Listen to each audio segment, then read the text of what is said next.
On va y Salut. arriver.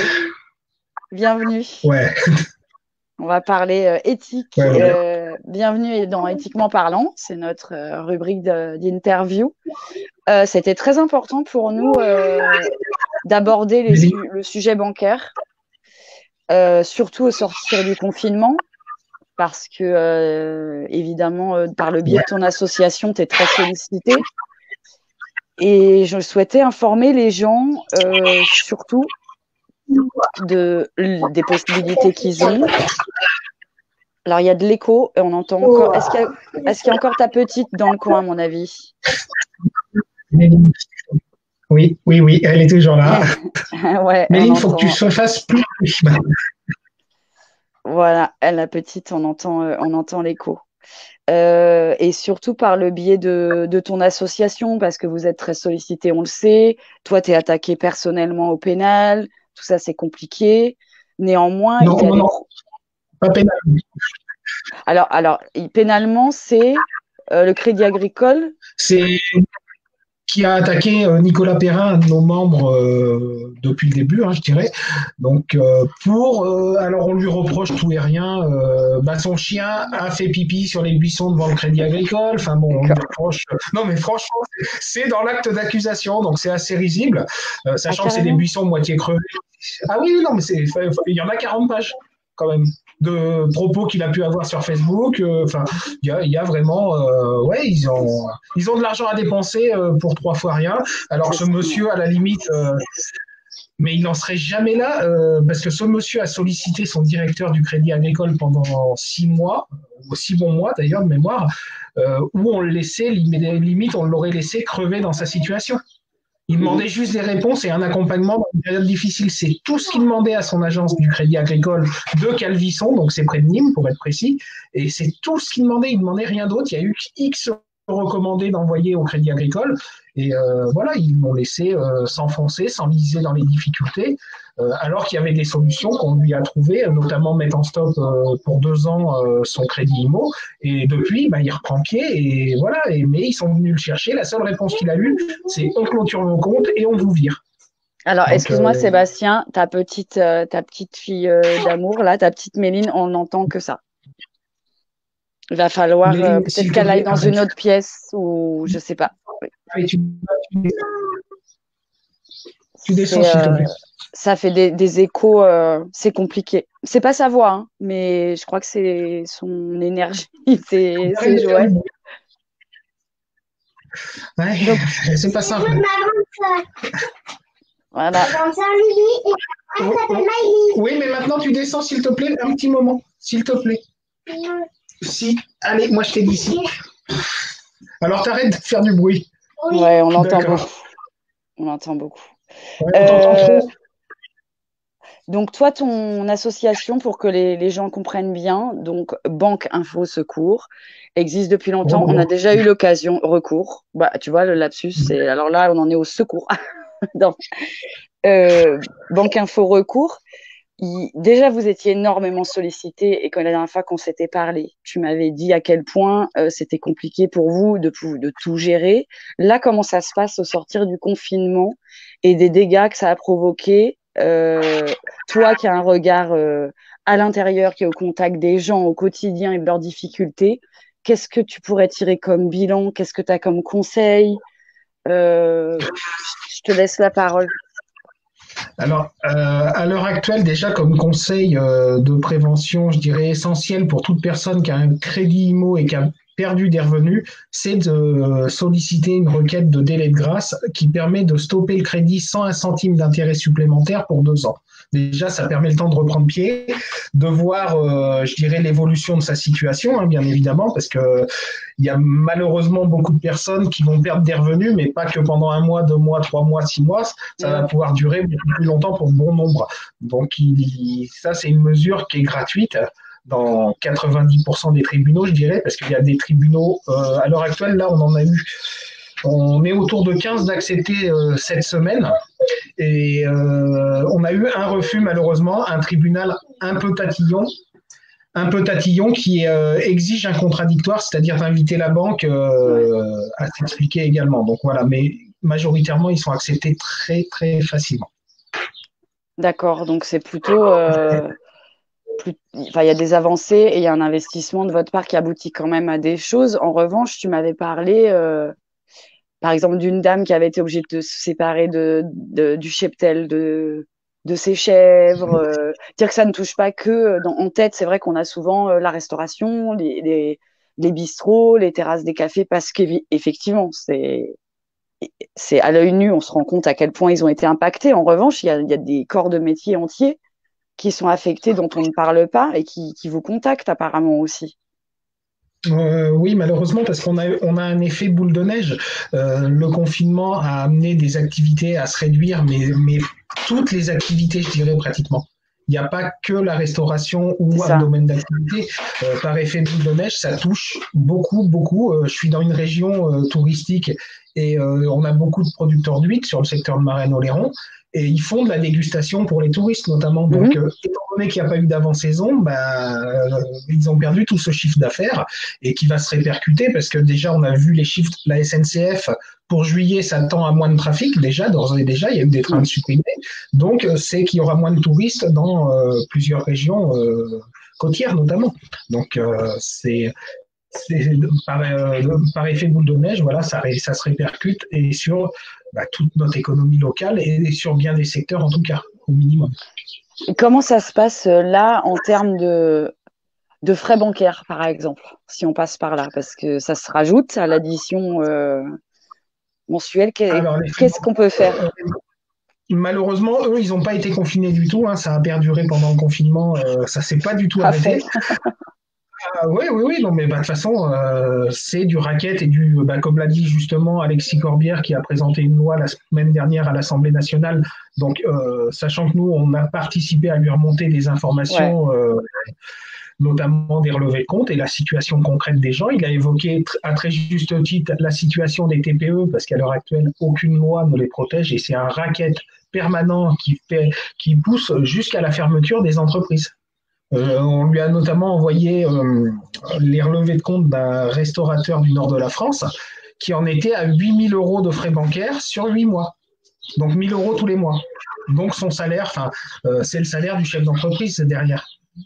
Bah, Donc oui, enfin, c'est énorme. Ça ne c'est protège énorme. pas, ce n'est pas aidant dans des situations pareilles. Ah non, ça enfonce, c'est l'inverse, c'est tout Mm. l'effet inverse. Mais après, ce qu'il faut savoir, c'est qu'en termes de PNB, donc c'est-à-dire le chiffre d'affaires des banques, pour faire simple, en termes de PNB, mais c'est une machine à fric formidable, ces frais d'incident. Les Alors, lettres à 15 euros. quel recours, toi, donc cette association que je recite et reciterai, Banque Info Recours, quand on a trop de frais bancaires, qu'est-ce qu'il est possible de faire? Alors, pour les particuliers, on a le décret de 2014, du 30 juin 2014, donc, qui est un outil législatif de la précédente majorité, donc François Hollande, qui avait d'ailleurs cité mon ennemi la finance en grande pompe. Et il nous a sorti un décret qui est totalement à côté de la plaque, laissant aux banques les ambiguïtés, c'est-à-dire choisir qui elles éligent en situation de fragilité. Et ce qui fait qu'aujourd'hui, dans la situation actuelle, nous avons des gens qui perçoivent le RSA et qui n'ont pas le droit à la protection du décret de fragilité. Donc ça peut se contester, on le fait très régulièrement, mais c'est de longue bataille. Hein. Il y a des gens pour lesquels on a obtenu remboursement qu'au bout d'un an d'échange de courrier, de mails, avec les banques qui sont très souvent de très mauvaise foi et qui jouent la montre. Parce que on a des gens qui vont se décourager au bout de 6 mois, ils n'ont pas de réponse favorable de la banque, ils disent ouais, je préfère laisser tomber, ce qui est leur droit. Mais là, c'est la semaine dernière, on a eu un remboursement de 1 700 € de frais d'incident. Ça faisait un an qu'on bataillait pour les avoir. Un an. Là, ah, on entend encore beaucoup la petite. Désolé. Non, bah, sois pas désolée. Qu'est-ce que je voulais te dire? Si par exemple aujourd'hui, admettons moi, je suis restauratrice, j'ai le couteau sous la gorge, j'ai 1000 euros par mois de frais bancaires en sus de ma situation. Est-ce que ce décret de 2014 va m'aider? Quel recours j'ai? Est-ce que je demande une grâce de 2 ans? Mais comment je fais? Où est-ce Quelles sont les pistes pour gagner un peu de temps de respiration et de pouvoir essayer de se reconstruire En plus, je parle même pas de ceux qui ont souffert de la maladie. Alors, en plus, comment est-ce qu'on peut se recentrer, se reconstruire et appuyer un peu sur pause en termes de banque? Alors, hormis le délai de grâce, pour un professionnel, il n'y a rien, comme le disait d'ailleurs Alexis Corbière dans son projet de loi, il voudrait une limite des frais bancaires universelle, c'est-à-dire pour tout le monde, que ce soit professionnel, particulier. Et à mon sens, ça coule de source. Enfin, Oui, c'est logique. Factuellement, parce qu'un pro est nécessairement un particulier quand il a fini son Oui. boulot. C'est également un particulier. Donc, cette loi était, à mon sens, intéressante. Et par contre, ce qu'il y a d'intéressant, c'est que ça a commencé à faire sauter les clivages, notamment la droite, l'UDI, qui a voté pour le texte de loi de M. Corbière, donc ce qui est un point, je dirais, plutôt positif, parce que ça nous amène à avoir je dirais pas une certitude parce qu'on ne peut pas l'avoir tant qu'il n'y a pas vraiment une loi de voter, mais ça nous amène à penser qu'il peut y avoir un consensus sur ces questions et je dirais c'est que du bon sens hein, parce que les frais bancaires et une raquette que provoquent les banques, ça, c'est universel. Il n'y a pas de couleur politique, il n'y a pas de. Elles raquettent tout le monde. Dès qu'elles en ont l'occasion, elles font les poches de tout le monde. Point. Donc, que tous les politiques soient d'accord là-dessus, je pense que ça serait à peu près logique. Donc là, ce projet de loi, là, c'est Alexis Corbière, la LFI, mais comme tu disais tout à l'heure, on n'est pas en train de parler de couleur politique, on est en train de savoir comment, s'ils arrivent à se mettre d'accord sur quelque chose de sain pour le peuple, tant pis. Donc ce projet de loi qui plafonnerait finalement les frais bancaires le temps de se reconstruire, ça en est où exactement ? Alors, il a été rejeté par deux groupes parlementaires majoritairement, à savoir les Républicains et La République en marche. Voilà. Donc, à savoir que nous, on ne va pas lâcher l'affaire, on va continuer à solliciter des parlementaires de tous bords sur ces sujets-là, parce qu'on va leur amener la réalité du terrain. Et c'est ce qu'on a fait également avec un député de la majorité qui a obtenu quelques avancées qui ont été annoncées par Bruno Le Maire, c'est-à-dire à savoir le passage en fragilité au bout d'un mois de frais d'incident, au lieu de, à l'heure actuelle, c'est 3 mois, voire plus. 3 mois, ouais. Voire plus, enfin, on constate bien souvent plus. Et autre élément très important et qui nous intéresse pour continuer à aller les chercher, nos amis banquiers, c'est elles vont être, avant la fin du mois, obligées de rendre publics les critères sur lesquels elles proposent un tarif protégé. Mm-hmm. Parce qu'à l'heure actuelle, il n'y a rien qui les oblige à avoir cette transparence. Donc, c'est, je dirais, très ambigu. Et ça, on le doit à la majorité précédente. Ça, c'est clair. Mm-hmm. C'est ce texte qui est trop ambigu et qui laissait la porte ouverte et vu leurs services juridiques qui sont plutôt compétents quoi, malgré tout, hein, elles s'engouffrent là-dedans et elles ont contourné les ambiguïtés de façon à pouvoir raqueter et faire perdurer ce racket qui est pour elles de toute façon une machine à cash formidable. Donc là, voilà, avoir ça de public et d'être obligé de le rendre public pour la fin du mois, je dirais qu'on va voir les ambiguïtés qu'il y a dans leurs critères et on va pouvoir aller combattre ça également. Et on va continuer à le remonter aux parlementaires de tous bords, de façon à, je dirais, parce que là, les engagements, il faut être réaliste, elles ne les ont pas tenus en 2018, elles ne les tiendront pas plus en 2020. Ça, on en est à peu près certain. Est-ce que toi, puisque tu approches les députés, que tu fournis des documents, que tu leur donnes des informations, que c'est en train d'être un projet de loi qui a quand même rassemblé plusieurs couleurs politiques et grand bien en face à la population. Toi, tu me disais que tu avais un député de la REM autour de toi, malgré vos mésententes et même vos disputes, il est quand même encore en demande et il te sollicite quand même encore sur la situation autour de toi, au moins. Alors, je dirais que la première fois qu'on s'est vu avec ce député, donc on l'a sollicité car il a rédigé l'an dernier un rapport sur l'inclusion bancaire. Donc, il était susceptible de connaître le sujet et de l'avoir travaillé. Donc, moi, je suis allé en novembre dernier l'interpeller donc à l'Assemblée.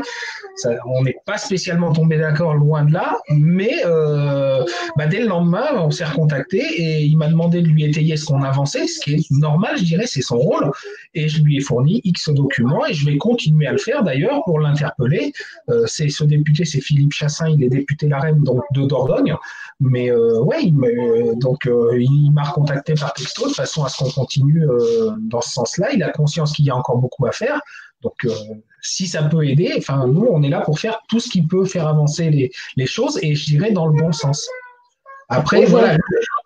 Aujourd'hui, toi, autour de toi, à ta connaissance, à combien t'estimes le nombre de contacts ou si on prend une base, j'en sais rien, moi, mensuelle, admettons, il y a à peu près, t'as combien de sollicitations de personnes qui sont sous l'eau? Alors, en nombre de personnes qui nous contactent chaque jour, entre les mails, les appels, on est entre 50 et 80 par jour à l'heure actuelle. C'est énorme, c'est énorme.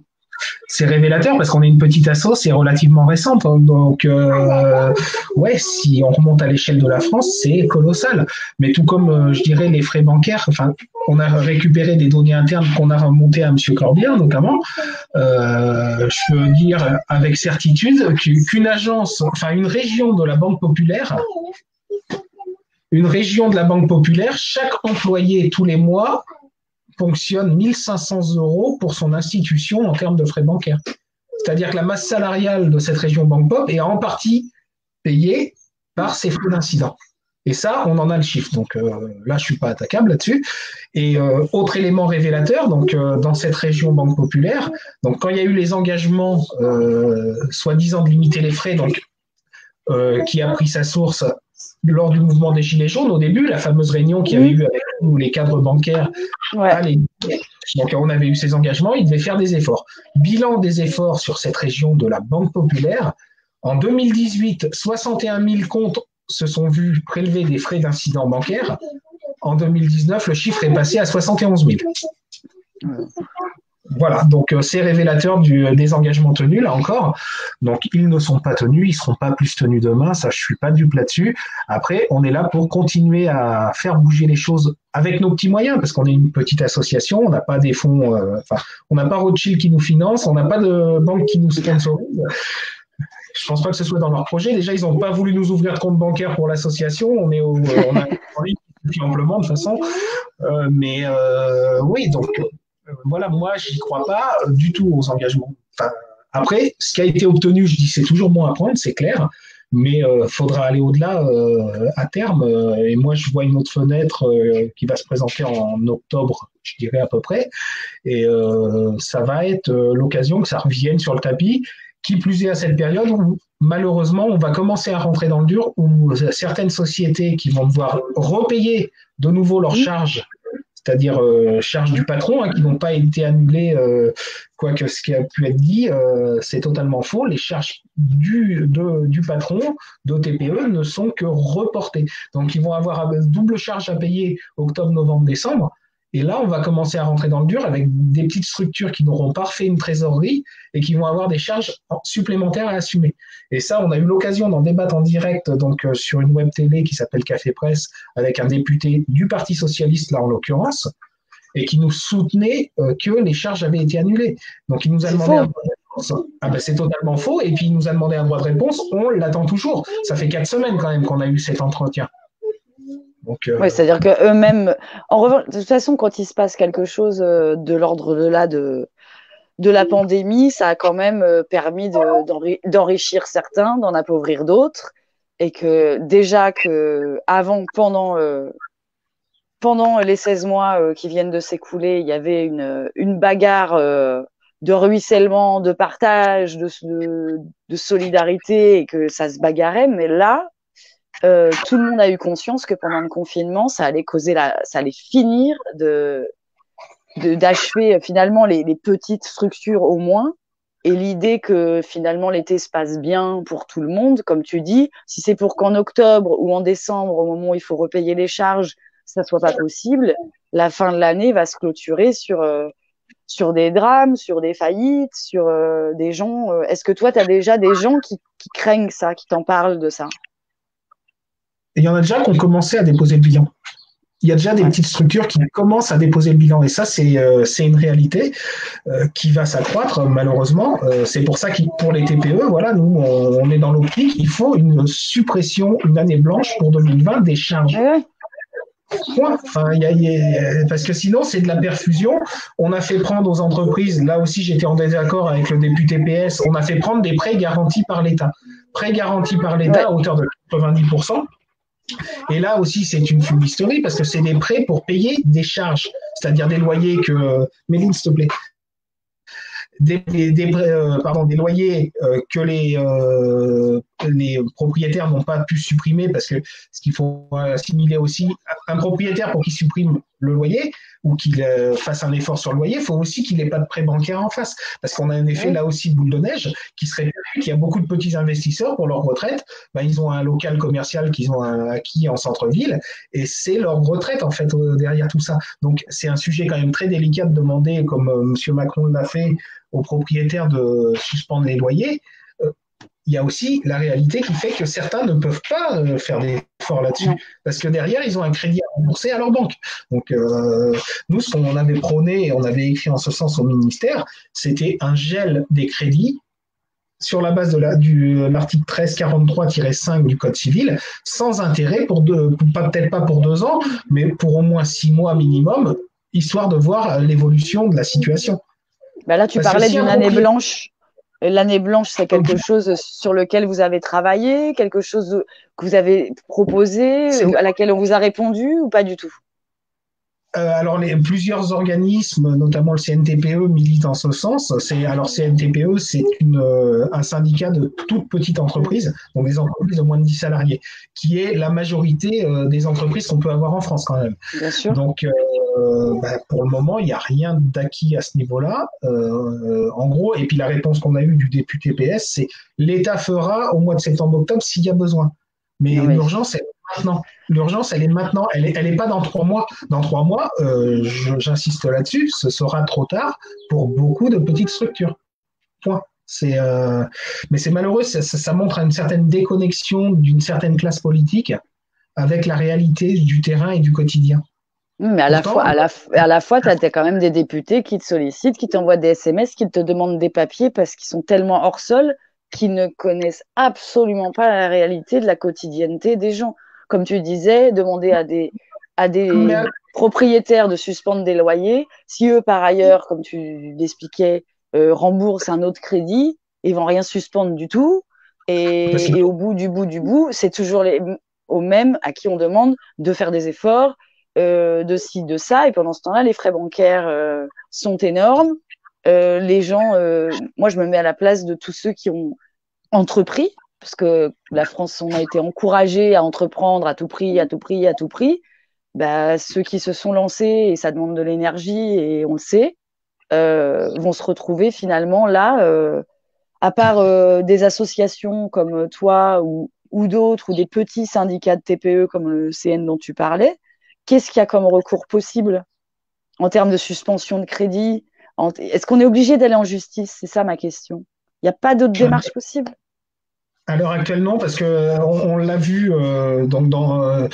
les banques ont reporté les crédits pour 6 mois, mais en rajoutant des intérêts qui peuvent se monter jusqu'à 1 500, 2 000, voire 3 000 euros. C'est pas vraiment du report. Et puis moi, je suis désolé, mais quand le Code civil prévoit une pause gratuite, en cas de circonstances exceptionnelles, baisse de revenus, mais ce qui a été le cas pour l'ensemble des TPE au jour d'aujourd'hui, et ça c'est une réalité, dans ces cas-là, je ne comprends pas que les banques puissent facturer cette prestation et faire payer des intérêts supplémentaires, alors que le législateur a prévu de le faire. Donc elle facture quelque chose qui est rendu gratuit par la loi. Déjà, pour moi, il y a un non-sens. Enfin, il y a quelque chose de malsain dans cette démarche. Après, c'est sûr que je ne suis pas spécialement l'ami des banques, donc je ne vais pas aller dans leur bon sens et dire c'est bien, elles ont facturé des intérêts. Mais de toute façon, là aussi, on est dans de la logique. Les entreprises traversent des périodes très difficiles. Est-ce que ça les soutient de leur rajouter des intérêts supplémentaires? Je n'en suis pas persuadé. Je suis même plutôt convaincu du contraire. Mais comment tu expliques que ça résiste autant? C'est-à-dire que l'État soit autant finalement dictatorial dans ce qu'il réclame aux gens en permanence, peu importe ce qui se passe dans la vie des gens, la non-activité, parce que le confinement a été imposé. Donc quand on impose, derrière, on ouvre la porte de sortie en disant on vous impose une fermeture, on va vous aider à réouvrir.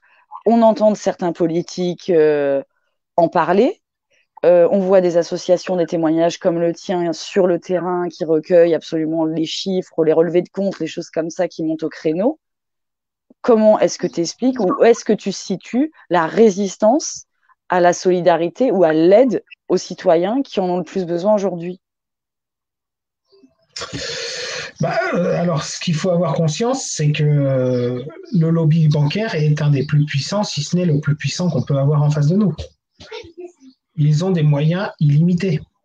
Point. Et nécessairement, quelqu'un qui est en litige avec sa banque, la banque, elle a le temps et l'argent. Les gens ne l'ont pas, ce temps et cet argent, pour se défendre ou pour s'organiser.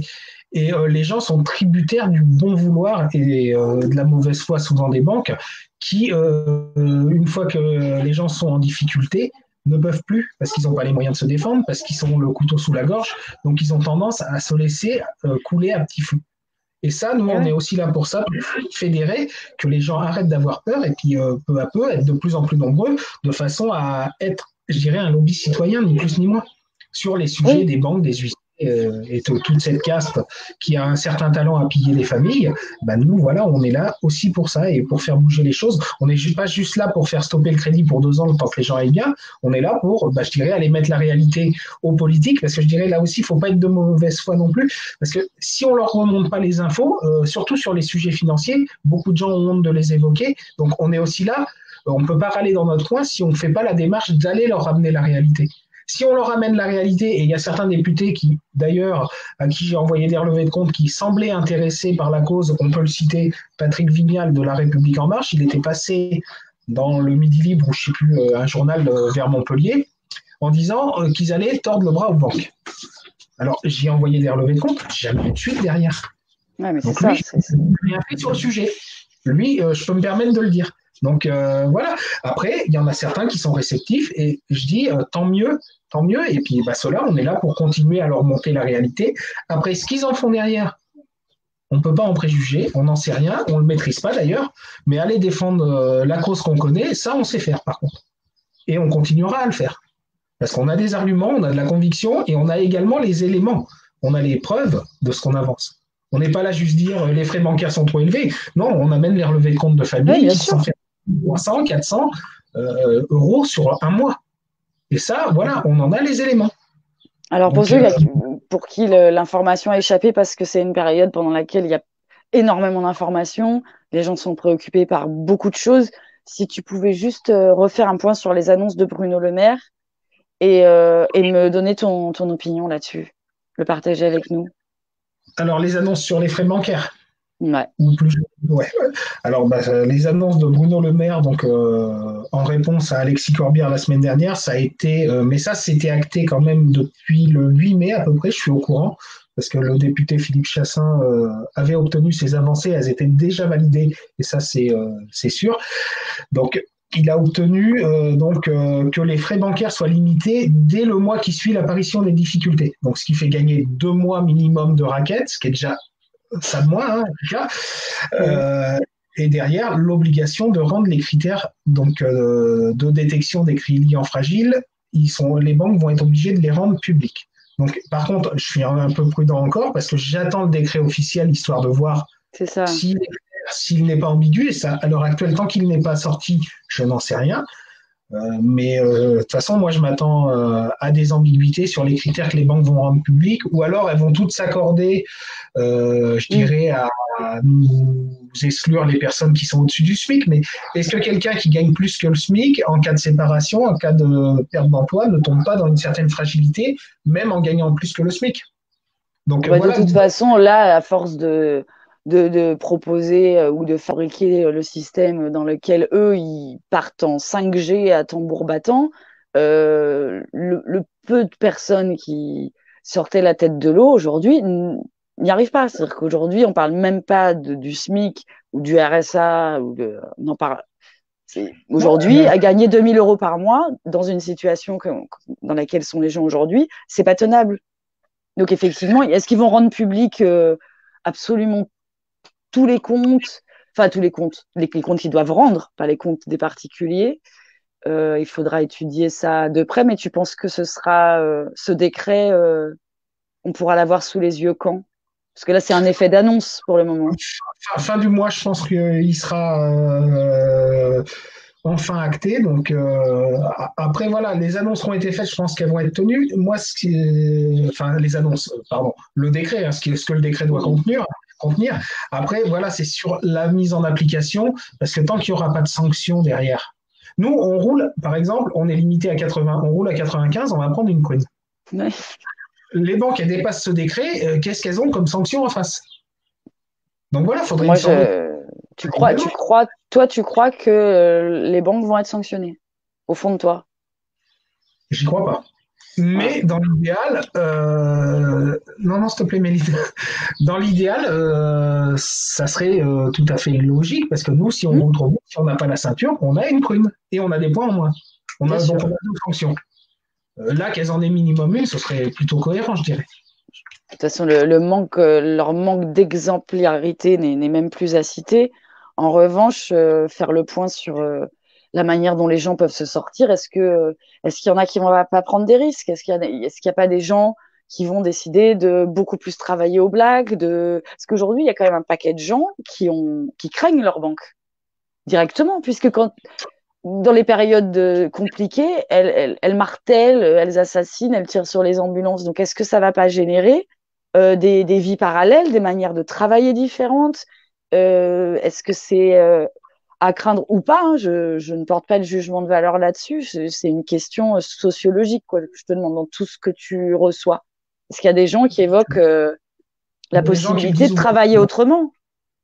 il y a des gens qui, oui, pour boucler leur fin de mois, avouent travailler au noir. C'est Eh oui. malheureusement une réalité. Mais bon, s'ils ont des gamins, le frigo à remplir, enfin, je dirais, est-ce que c'est des fraudeurs ou est-ce que c'est des gens qui essayent de survivre ou de vivre? Enfin, voilà, on est sur un sujet ultra délicat. Mais après, bah, ça, si la banque leur a pris un mois de revenus en frais bancaires, est-ce que ce mois non ponctionné ne les aurait pas aidés à rester dans les clous? Vaste sujet. Quand on prend la problématique en globalité, Mhm. c'est pareil, tous les artisans, commerçants qui vont liquider, parce qu'ils vont liquider pour beaucoup, derrière, ce qu'il faut avoir conscience, c'est que, Méline, s'il te plaît, les banques ont enfoncé ces personnes, et derrière, ça va être de l'argent public qui va être donné pour aider les gens à remonter la pente par Ah des bah, aides sociales. tu parles d'argent de public. Alors, l'Union européenne, c'est une question des abonnés. L'Union européenne a donné, on connaît la chanson, je veux dire, a donné de l'argent à la France par rapport à cette situation. Qui a bénéficié de cet argent? Euh, Est-ce que cet argent a réellement ruisselé? Est-ce que finalement, elle n'a pas été ponctionnée à la source pour ceux qui l'ont reçu? Donc, L'argent de l'Europe, où il a été à l'heure actuelle, on ne peut pas le savoir, mais on peut soupçonner que les grands groupes en aient bénéficié en premier, notamment Airbus, notamment on peut parler du cas de Renault, qui Renault, d'ailleurs a eu, PSA, ouais. voilà, mais Renault qui a déjà annoncé la couleur, ils vont faire un plan de licenciement et ils Ouais, vont mais ça va être délocaliser la terrible. Ça production. va être terrible. Donc quand on met ça tout bout à bout, on a aussi le cas, d'ailleurs, parce que ça touche pas que les petits groupes, le PGE qui a été refusé, Conforama, qui est quand même une grande enseigne, et Le de meubles à PGE, pardon, le PGE, je rappelle, c'est prêt garanti par l'État. donc, ce fameux prêt garanti par l'État, Conforama ne l'a pas eu à l'heure actuelle. On sait pourquoi? Donc, Conforama était déjà une entreprise en difficulté, mais si on ne l'accompagne pas, ça va être une vague de licenciements quand même, quelque part. Et puis Conforama, c'est quand même des meubles abordables pour beaucoup de personnes. C'est pas les meubles les plus chers. Beaucoup vont pas aller équiper leur maison à Monsieur Meuble, hein. Donc, C'est-à-dire finalement, on va peut-être assister, on suppute, hein, forcément, on est obligé d'écrire des scénarios dans nos têtes. Finalement, est-ce que les seules entreprises qui vont réussir à être les géants solides et qui vont réussir à tenir seront réservées à l'élite, puisque ce sera des marques, comme tu dis, si Conforama doit partir, si les prix accessibles doivent disparaître, si toutes ces structures s'en vont, qu'est-ce qui va rester en France? Hermès, Vuitton, PSA, Enfin, je veux dire, on va vers quoi? C'est une stratégie ou c'est simplement une réalité? Je suis pas complotiste, j'essaye de comprendre. Est-ce qu'il y a une logique?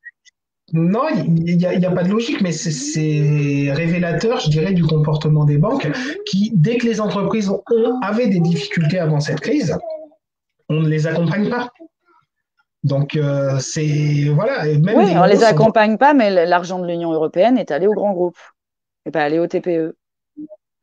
À certains Oui, mais grands groupes, on leur a ponctionné à la source. on ne peut pas dire que Conforama soit un petit groupe. Enfin, c'est quand même quelque chose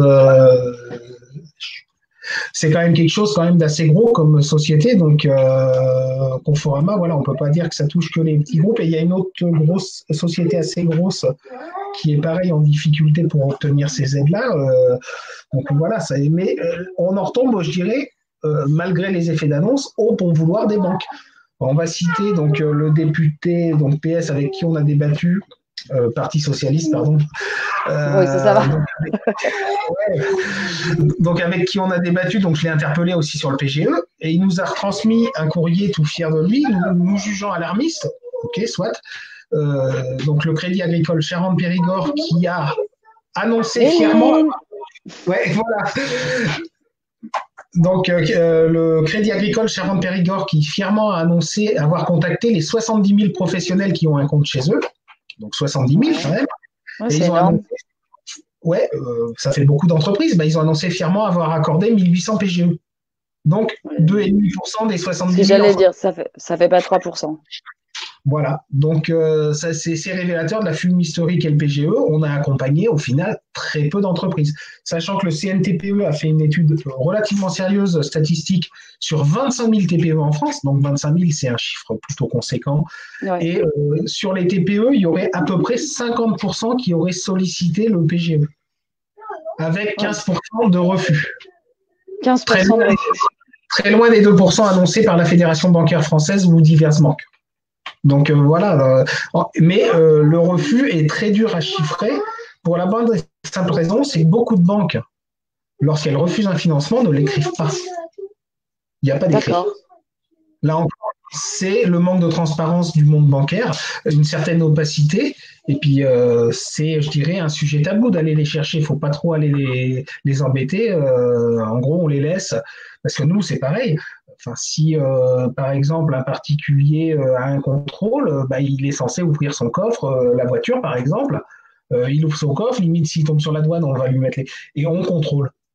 Non, les banques, est-ce qu'elles sont contrôlées de façon aussi pointue? Parce que quand on sait qu'elles ont été dire à M. Alexis Corbière lors d'une réunion de la Com des finances qu'elles n'étaient pas capables de donner les chiffres concernant les frais bancaires, je suis désolé, j'en ai et j'en ai transmis. Donc, c'est pas possible. Elles sont capables. Mais c'est pas très porteur, je dirais, de les mettre en avant. C'est pas très porteur. Voilà, elles vont pas dire on a raconté, on a volé 7 milliards aux gens cette année. Et Ouais, encore, enfin, pour moi, quand les impôts, je dis les impôts comme je pourrais dire autre chose, c'est-à-dire quand une institution étatique décide de mettre le nez dans le compte d'un particulier ou d'un professionnel, il ne réclame que de la transparence, ça perquisitionne jusqu'à 10 ans de relevés bancaires, et eux n'ont pas, n'écrivent même pas euh, là où ils en sont de leurs frais bancaires, les refus, pourquoi, et il faut vivre avec ça, accepter, et quand on n'accepte pas, il faut aller au tribunal. À savoir que les démarches, tu es mieux placé que moi pour le savoir, la démarche pour aller au tribunal envers une banque, c'est énormément d'énergie, c'est beaucoup de papier, c'est de l'argent pour un avocat, et pendant ce temps-là, les frais bancaires continuent avec le risque de perdre. Quel conseil, toi, tu peux leur donner?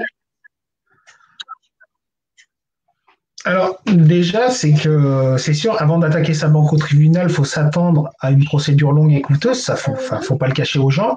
Sur les frais bancaires, je dirais à nuancer, ça dépend du caractère de la personne, parce que c'est pour les petits litiges, c'est-à-dire moins de 10 000 euros, la personne peut potentiellement y aller seule. Mais faut être prêt à affronter un avocat et s'en sentir capable. Et ça, nous, on n'est pas là pour décider à la place des gens non plus. Moi, ça ne me gênerait pas de le faire, ça c'est sûr, mais il y en a beaucoup, je peux concevoir qu'ils ne se sentent pas d'aller affronter un avocat. Voilà, C'est compliqué, après, c'est ouais. la liberté individuelle. Mais et ben, d'où l'intérêt d'être de plus en plus nombreux à contester au niveau des conseillers, au niveau des directeurs, au niveau des régions et au niveau des institutions nationales des banques, de façon à, entre guillemets, les remettre dans le droit chemin de gré ou de force. Parce que nous, ils ont l'argent, mais on a le nombre, si on veut. C'est ce que j'allais On te a le dire. J'allais dire potentiel pour être nombreux. Vu le nombre. encore une fois, tu as eu la réponse dans ta question. C'est que finalement, on a le nombre et que si on ne se sent pas individuellement de saisir la justice pour se retrouver en face de l'avocat d'une banque, finalement, se rapprocher d'une association, y aller en nombre, ça permet aussi d'être solidaire, de ne pas être isolé dans une certaine forme de peur. Et moi, j'encourage les gens à se rapprocher des associations, dont la vôtre, Banque Info Recours, pour pouvoir monter des dossiers et aller en nombre au tribunal et pas David contre Goliath, parce qu'effectivement, c'est impressionnant. Il y a un autre truc que les banques détestent, notamment, c'est leur image, qu'on écorne leur image. Le salon de l'agriculture en a été un bon exemple. C'est ça. Je ne l'ai pas dit. Non, mais moi je peux le dire. Et je pense que le Vendée Globe concernant la Banque Populaire, ça risque de se faire. Donc on va leur donner rendez-vous au cadre de la Banque Populaire pour le départ du Vendée Globe. Ça peut être assez sympathique. On fera le même genre d'opération, des tracts, zéro violence, mais on ira dénoncer des abus de la Banque Populaire. Et ouais, go, on va le faire. Je pense qu'ils vont apprécier. Mais après, sans violence, on n'y va pas pour saccager, mais on y va pour distribuer des histoires, des familles qui ont pillé, et ça, je peux vous dire, on en a beaucoup, et on en a sur toutes les banques, mais de façon à interpeller également le public qui passe, de façon à que les gens commencent à se questionner et pas je dirais, se laisser étouffer en disant c'est une fatalité, on se laisse faire, c'est comme ça. Non, c'est pas comme ça, non, ça ne doit pas être comme ça, et oui, il est urgent de bouger. Ouais. Mais voilà, sans saccager. Faut pas se laisser impressionner. Ouais, le salon de l'agriculture, vous avez fait fort. Hein. Ouais, on était 3. On n'a rien cassé, on a juste distribué des tracts. Ça n'a pas fait plaisir, c'est sûr. Mais voilà, c'est des choses, je dirais, à reproduire lors de grands événements. On peut penser au Crédit Lyonnais sur le Tour de France, par exemple. Pourquoi pas? Enfin voilà, des exemples. Elles ont toutes un budget pub qui est plus que conséquent. Et nous, avec 300 ou 400 euros, on a possibilité de leur cramer une vitrine publicitaire. Alors qu'eux, ils dépensent des millions pour la faire. Toutes mes condoléances à la famille des vitrines. Des vitrines, pourquoi? Hein?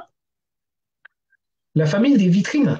Oui, c'était une phrase qu'on a pu retrouver régulièrement les 16 mois derniers quand il y avait eu des vitrines, alors ciblées, hein, ah oui, les Google, tous ceux qui ne payent pas leurs impôts et dont les vitrines ont été abîmées lors des manifestations sur lesquelles on pouvait retrouver toutes nos condoléances aux familles des vitrines, parce qu'effectivement, là, tu parlais d'abîmer l'image, pas de casser physiquement, mais d'écorner l'image qui est la vitrine de cette banque. Donc, tu disais Banque Populaire, Vendée Globe, Crédit Lyonnais, Tour de France. Les accueillir avec des tracts, avec des choses qui dénoncent finalement que leur vitrine ne reflète pas ce qui se passe à l'intérieur et encore moins la transparence ou le fait d'être supporter de leurs clients, c'est quelque chose que toi tu recommandes puisque tu as pu sentir sur le terrain que ça affecte, ils y tiennent à leur image. Finalement, forcément, un budget le Crédit Agricole, c'est à peu près 300 millions d'euros ou 280 de budget pub annuel. Ces 280 millions, moi je les invite à soutenir leurs clients en difficulté. Je pense que ce serait plus utile.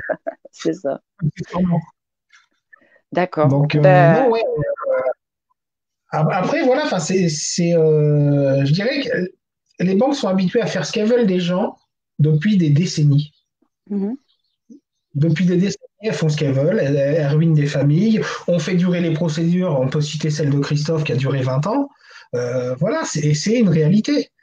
On peut citer Nicolas, qui est en diffamation au jour d'aujourd'hui. Lui, c'est pareil, ils allaient lui saisir sa maison.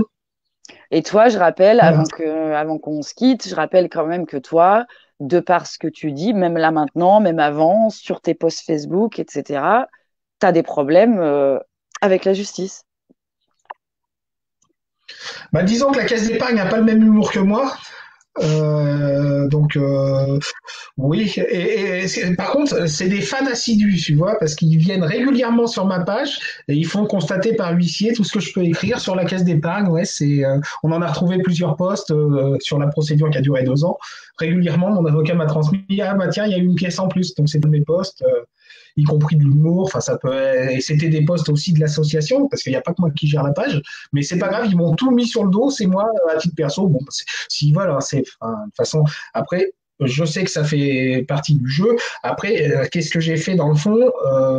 J'ai interpellé la caisse d'épargne sur un directeur d'agence dont on a retrouvé le nom sur des contrats d'assurance vie d'un client défunt. Le client avait légué de l'argent, et pas mal, au directeur de sa banque. Apparemment, il prétend qu'ils sont amis, bon, bah, soit. Donc moi, je l'ai dénoncé de façon un peu directe, on va dire ça comme ça, et ça, j'ai une part de tort là-dessus. Mais il s'avère que dans cette agence, il est passé dans la presse, un des employés de la même agence a été condamné pour avoir détourné 1,3 million d'euros. Donc je pense que dans cette agence, il y a moyen de s'interpeller et de se dire, tiens, parce que moi, ce qui m'interpelle, c'est qu'un directeur n'ait pas vu 1,3 million de détournement. Sachant qu'ils ont enfin, il y a des plafonds, il y a des alertes, il y a quand même 1,3 million qui ont bougé de l'agence.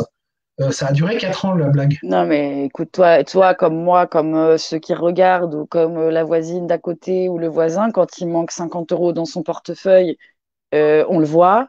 Donc, quand 1,3 million disparaît de ton agence, bon, le côté j'ai pas vu, c'est difficilement intelligible, quoi. Je sais pas, ça m'interpelle. C'est quand même, je sais pas.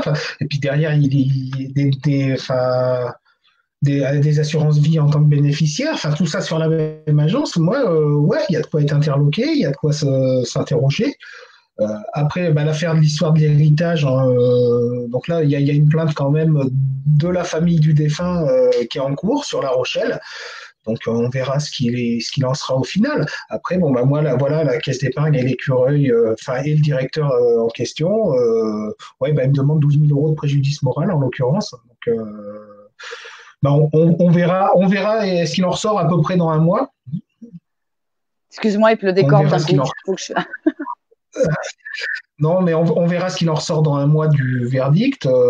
Après, sachant que moi, si c'est à refaire, je le referai, bien évidemment, Moi, différemment je te trouve très, très pugnace, et j'espère que les abonnés qui ont suivi ce live ou qui le regarderont ou l'auront partagé dans leur groupe ou le regarderont plus tard vont s'imprégner de finalement ton optimisme et ta volonté à contrer ce système qui tire les citoyens lambda vers le bas, et de pas se laisser aller à une forme de détresse comme on croise trop souvent chez les agriculteurs. Il y a trop de drames liés à l'argent, et l'argent ne peut pas prendre autant de place dans la vie et le quotidien des gens. C'est malsain, et ça rend service à des gens qui s'en servent mal. Donc j'espère que ta parole sera relayée et que tu continueras à aider autant que tu le fais. Alors, c'est pas prévu de toute façon, quoi qu'il en soit. Condamnation ou pas condamnation. D'ailleurs, le procès, que je le gagne ou que je le perde, je le rendrai public en donnant mon avis dessus. Voilà, mais avec grand plaisir. Moi, si tu c'est veux, il n'y a pas de important. problème. C'est important parce que il faut aussi, ça réclame du courage de tenir tête au système bancaire quand même, que tu l'admettes ou pas, tu prends le compliment, c'est tout. Et, je pense que peut-être que tu peux inspirer des gens. Et en tout cas, moi, j'encourage tous ceux pour qui c'est trop dur et qui sont isolés et qui croulent sous les frais et qui s'en sortent pas et qui voient les échéances arriver. Tu parlais de la fin de l'été, d'octobre. De prendre contact avec les associations pour faire un bloc judiciaire, pas plein de petites individualités qui est justement judiciaire pas nécessairement parce que ou pas, oui, ou pas. le tout c'est de faire. Ouais, c'est de faire bouger les lignes et les choses. Ça. Par exemple, prochainement, enfin, j'envisageais avec le vice-président, on envisage éventuellement d'inviter les gens qui nous suivent à envoyer un courrier qu'on va préparer à leurs députés, par exemple. Ouais, c'est Ça ça. peut être une solution. Voilà, plein d'actions comme ça, de façon à ce que les choses changent, mais de façon pérenne et honnête, parce qu'on ne demande rien de plus qu'il y ait une certaine décence dans les facturations, c'est tout. On ne demande pas la faillite des banques, on demande qu'elles assassinent plus leurs clients, ce qui est totalement différent. Mais ça Parce que n'a bon, il rien y a à des voir. employés, il y a des employés dans les banques et beaucoup qui sont d'accord avec nous pour nous transmettre des informations. Et voilà, ils sont écœurés de ce qu'on leur fait faire. Ils sont écœurés. Donc après, ils ont leur famille à nourrir. C'est un job, enfin ils ont un boulot, c'est pas facile d'en trouver et qui plus est à l'heure actuelle. Donc voilà, ils font, je dirais, leur morale, ils essayent de la laisser un peu de côté, mais ça les empêche pas d'être humains au fond parce qu'ils nous donnent des informations qu'on peut exploiter derrière, des documents Ouais, mais moi internes. j'encourage tous les lanceurs d'alerte, mais de toute façon pour détourner un avion, parfois il faut être dedans. Donc ceux qui nous écoutent ou qui ont besoin ou soit de parler, soit de libérer leur conscience, soit comme tu disais, c'est trop compliqué de faire des compromis, de travailler là, d'entendre ça, d'avoir continuer à sourcer, à alerter, et il y aura toujours un écho ou des gens pour relayer les informations. C'est Ben important. oui, sachant que nous, on protège, voilà, on va pas donner le nom, on en a fait intervenir, notamment sur la fraude au chèque dans l'envoyé spécial. Voilà, le nom de la personne, il y a le journaliste qui l'a, et moi, c'est tout. Et je suis pas prêt de le livrer à son employeur, hein. Non, mais Ça, les sources, c'est la base. On préfère mourir que de donner une source. On met pas en risque quelqu'un sur qui lui-même se met en risque déjà. Ouais, mais il y a le secret bancaire, il y a toutes ces lois-là autour. Donc voilà, il faut être quand même très prudent avec ces gens-là. Et chose qu'on fait, voilà, on ne va pas les livrer, et loin de là. Après, il y a des employés de banque avec qui je suis pas d'accord sur tout, mais ça n'empêche pas de, je dirais, se refiler des infos en bonne intelligence. Euh, voilà. Après, ils protègent un peu leur boulot, je dirais ce qui est humain aussi.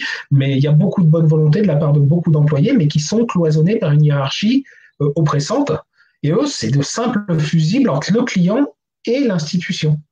Et ça, voilà, face à cela, moi, je leur jette pas du tout la pierre, bien au contraire. Je comprends que voilà, ils ont leur famille à nourrir, ils ont besoin de payer leurs factures, ils ont besoin de bosser. Donc voilà, après, ils ont le droit de démissionner. Argument qu'on entend souvent, bah, si leur job leur plaît pas, ils démissionnent. Mais je conçois que ce soit pas facile pour tout le monde de dire je plaque et je fais autre chose. Enfin, il y a des gens qui ont peur de quitter une situation qui est plutôt stable pour se retrouver dans une période d'incertitude. Et ça, humainement, je le comprends personnellement. Je suis pas là pour diviser, nous, on est là aussi pour fédérer.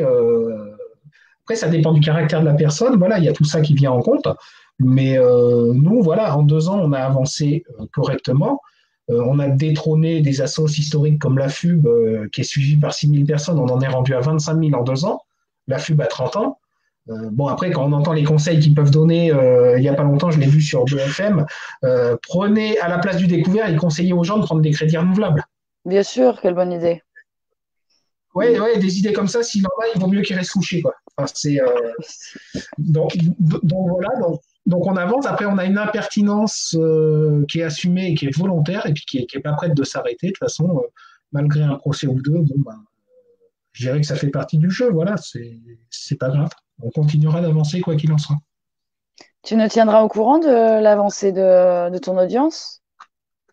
Ouais, ouais, ouais, bah, il y en aura deux à suivre hein, dans les prochains mois. C'est Il y celle a de Nicolas et la mienne. une plaidoirie demain. J'espère que ça va bien se passer. Alors, Et c'est une plaidoirie sur deux dossiers seulement du fait de la crise sanitaire. d'accord.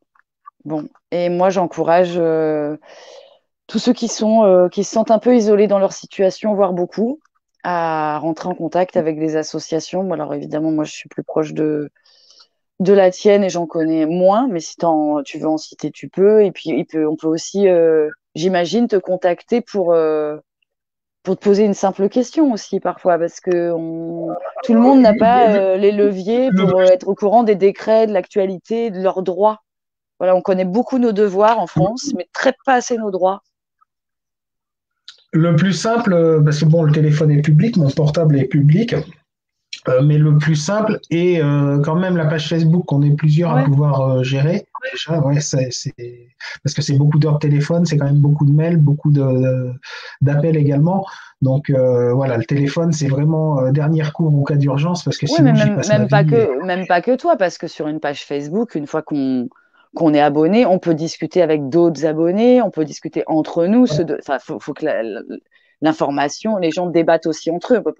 Tu peux pas être sollicité pour répondre à toutes les questions.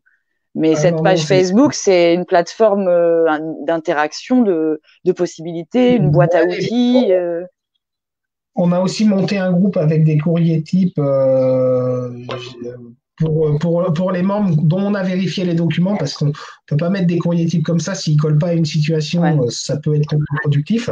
Mais ouais, bah oui, après, c'est aux gens de se renseigner et puis d'arrêter de se laisser faire, c'est tout. Enfin, voilà, Mhm. parce que sinon, là, dans la période où on arrive, mais c'est des familles entières, et sachant que ça peut aller jusqu'au suicide pour les cas les plus graves.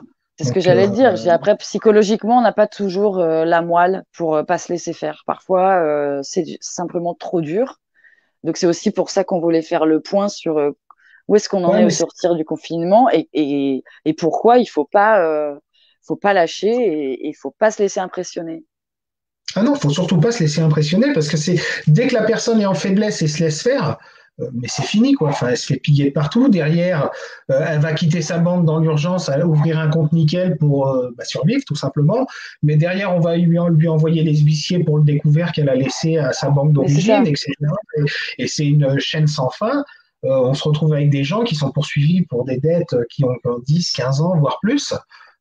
Et s'il y a eu un jugement, chaque acte d'huissier refait partir une prescription pour 10 ans.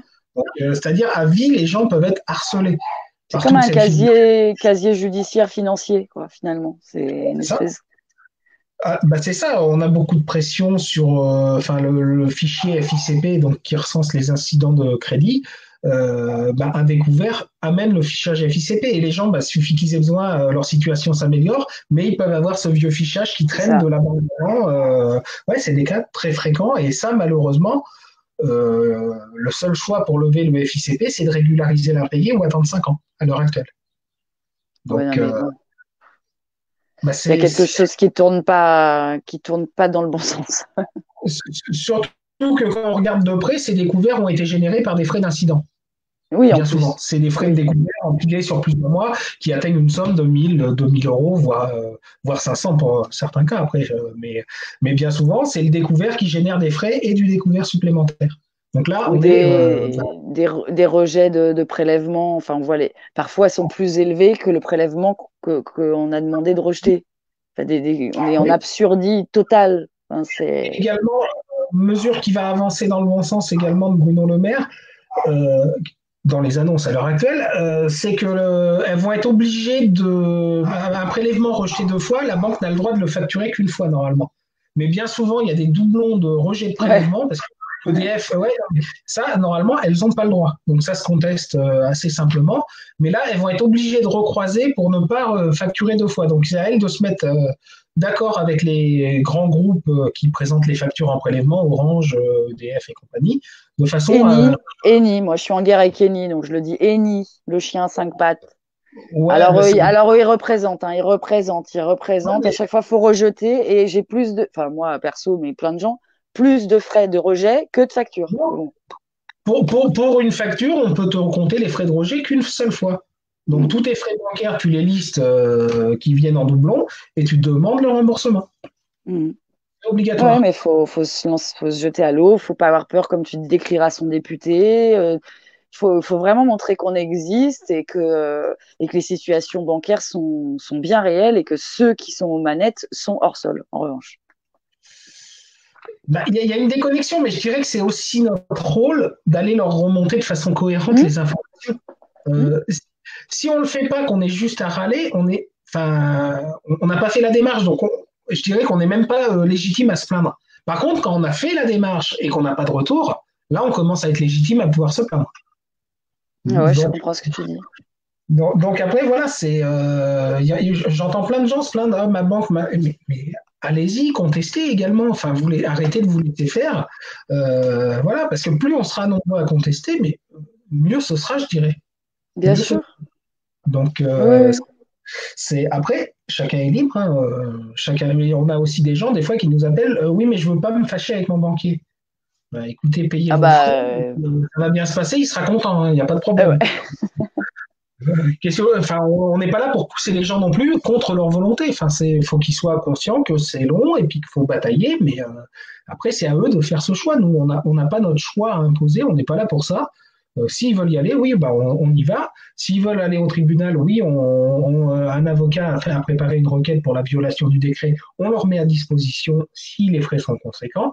Mais il faut qu'ils se sentent d'aller le défendre. Et ça, on ne peut pas faire cette démarche-là à Non. la place des banques. Et c'est là-dessus que les banques sont fortes, parce qu'il y a très peu de gens qui vont y aller. Très peu. En fait, sur la masse de personnes qui se font piller, il y en a très peu qui vont les mettre au tribunal. Donc tout le reste est du bénéfice pour eux. Point. Donc Oui, bien sûr. chacun est Bah, écoute, libre, quoi. j'espère que tu auras été entendu, en tout cas ton message. Et moi, j'encourage les gens, effectivement, comme toujours, à ne pas se laisser faire, même si une banque, ça impressionne. Au final, ça ne doit pas.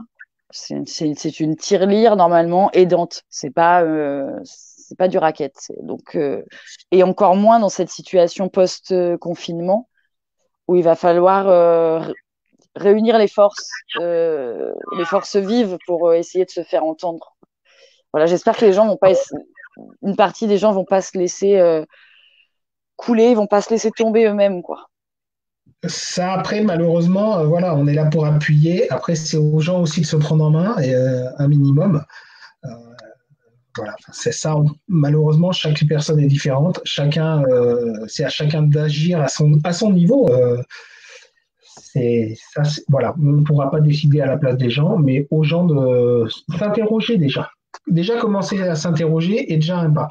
Après, voilà, à eux de voir. Mais vu ce qu'on va traverser, je pense qu'il est important de se Ouais, mobiliser et de réfléchir dans le bon sens. Après, il y en aura, je dirais, malheureusement, qui vont rester sur le côté parce qu'ils n'auront pas le courage.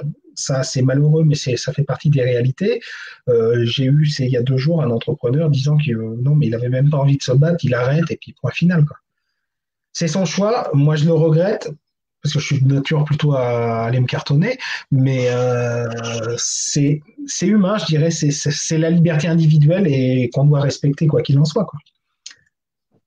tout à fait. Bon, en tout cas, on aura évoqué les frais bancaires, les annonces de Bruno Le Maire, les prêts garantis par l'État. Enfin, on aura essayé de débunker un peu, de débroussailler toutes ces infos-là. Et voilà, moi j'invite tout le monde à beaucoup partager le live parce qu'il y a des gens qui ne vont pas chercher les infos. Éthique, c'est nouveau. On a besoin aussi d'un souffle et que l'information se diffuse. Donc n'hésitez pas à partager l'information et concernant les problèmes bancaires, à aller interagir et poser des questions et débattre entre vous sur le site de Banque Info Recours, entre autres, et où vous pouvez trouver déjà des pistes pour ne pas vous laisser faire. Voilà. Et nous, on se tient au courant, Sébastien, pour déjà pour nos droits, et puis surtout de toi, de ton propre combat individuel et comment tu t'en Alors, sors de j'en ai tout deux. ça. J'en ai aussi Oui, un bah, avec le crédit agricole perso, donc un de bon, plus, un de moins, on est plus après, quoi. écoute, on lâche rien, comme on dit. Non, non, non, ça c'est pas prévu. Merci beaucoup, Sébastien, et d'avoir pris le temps. Et puis, je reviendrai vers toi. De toute façon, on se tient au courant, savoir comment tout ça Ouais, évolue. Et tu sais que tu as la libre antenne quand tu le souhaites.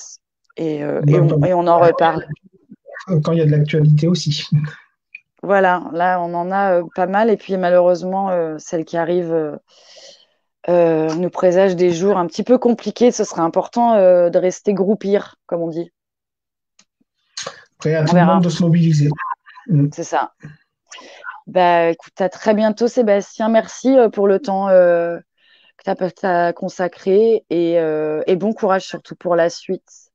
Et merci pour tout ce que tu fais. Merci, merci à vous aussi d'exister parce que bon, ça permet de porter sa parole et d'essayer de faire bouger les choses là également, quoi. Ouais, on va essayer de bouger les lignes, mais on a besoin de le faire ensemble. Les choses, il faut les faire ensemble. C'est pour ça C'est on clair. partageait ça. Ben, bonne soirée, Sébastien. On se tient au courant. Et puis, Et puis, nous, on va quitter le live tranquillement. Bonne Est-ce que soirée. tu sais le quitter? Ouais, c'est bon. Tu vois, tu as une petite croix rouge. Remarque, je sais pas si c'était sur ton ordi ou sur ton téléphone. Je suis sur mon ordi. Ah, il est parti. Voilà. Merci beaucoup à tous d'avoir été là, d'avoir suivi ces conseils. J'espère que vous avez reçu un peu d'éclaircissement sur la situation, des conseils précieux, en tout cas des pistes pour aller en chercher. Merci de partager beaucoup et surtout peut-être aussi d'organiser des séances vidéo et de relayer l'information. Il y a des gens qui ont besoin d'aide et d'assistance dans leur quotidien et à qui ce live peut profiter. Je compte sur vous. C'est très éthique de partager, donc il faut le faire. Et à très bientôt. Merci à tous.